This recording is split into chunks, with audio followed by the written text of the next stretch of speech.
Are you a little bit perplexed about what you should do with your golf swing takeaway? Use the wrist, use the core, use the hips. What should you use to have a good takeaway? So you know that you need to have a plane of swing that is really going to help you kind of keep this, your swing a bit more neutral, all right? That's what you're looking for, neutrality a lot of the time. Any overcompensations are just a little bit harder to repeat. We have to blend the structure with flow and freedom so it feels natural. So it feels as close as we can get to throwing a ball. Okay? Throwing a ball isn't quite as difficult as hitting this club head against this ball to send it off down the fairway, right? Let's just be honest. But we are trying to make it just a little bit more simple for you.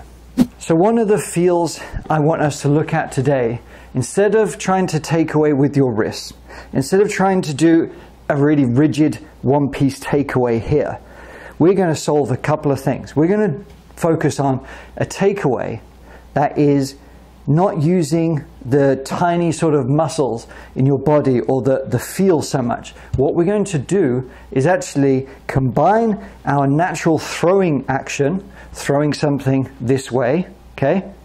We're going to combine that with the correct action with the arm. In fact, get up out your chair. Have you got up? Good. I want you to stand like this to me now. You don't even need a golf club for this, all right? I want you to tuck in your left arm under your right here, okay? Now I want you to make a nice little sort of takeaway, whatever that means to you. I want you to have a nice little takeaway feel here. But instead of trying to hinge the wrist, instead of trying to turn the hips too much, the only thing I want you to feel is that your arm is doing a little bicep curl here, right? Ever so slightly. When you set up to the ball, we generally want our arm, our elbow pits to be facing up.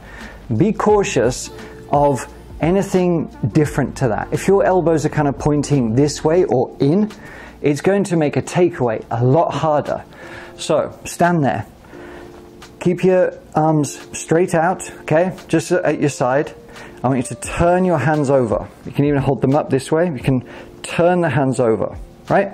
So your palms are facing up. We're going to just turn those hands over to sort of form a grip, all right? But the elbows haven't really moved. And there we can do a bicep curl. We've got that set up. We've got our elbow pits pointing up. And now as we make this sort of move back to throw the club this way, okay, we are going to allow the arms to curl like so. Why is that such a benefit? Well, if you time it with another move I'm going to show you, it is going to make the whole takeaway, the backswing, a piece of cake. You can grab a club if you wish. We've got our setup, okay?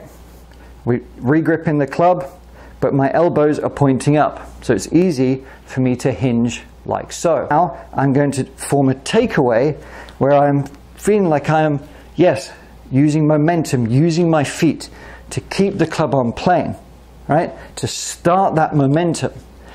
And the way we're going to really emphasize it is a throwing action, but we have to combine it with a folding of the arm. Now, one of the real benefits of this is to give you width in the swing where you need it the most.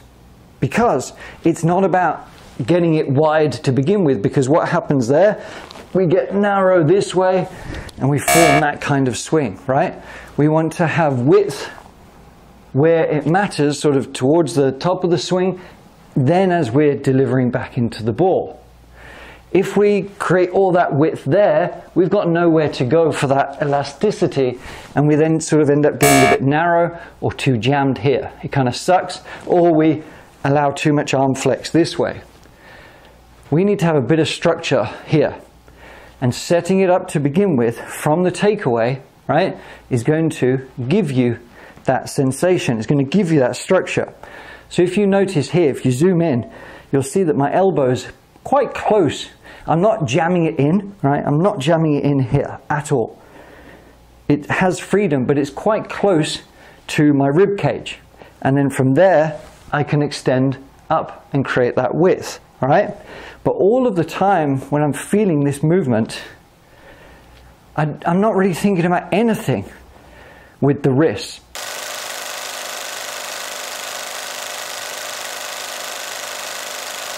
All I have to do is have suppleness in my wrist. I can really feel the weight of the club. My arms feel heavy. The fluid motion is going to happen if I allow it. So get your address, hold the club upside down as if we're doing that bicep curl, okay? A barbell curl. Take your setup, and now I want you to make a takeaway, but we're going to stop about halfway back here, right? There. That there is one of the most important sort of areas of the swing that if you can sort of repeat with feel, you are going to do so well. Why? Because it's all about getting that club sort of on plane and in a placement that is going to be easy to deliver it back down with the most minimal of movements, but with flow. Notice how I'm not rolling backwards. I'm not trying to whip the hands in. I am winding up just a few inches this way. That's all I'm doing, here to here. And basically from there, that is the swing. But you know, the hips will turn a little bit, the core is going to turn a little bit, but we're winding up, staying a little bit connected, but free flowing. And then you can just keep practicing that as much as you like, okay? It really is transformational for your golf game.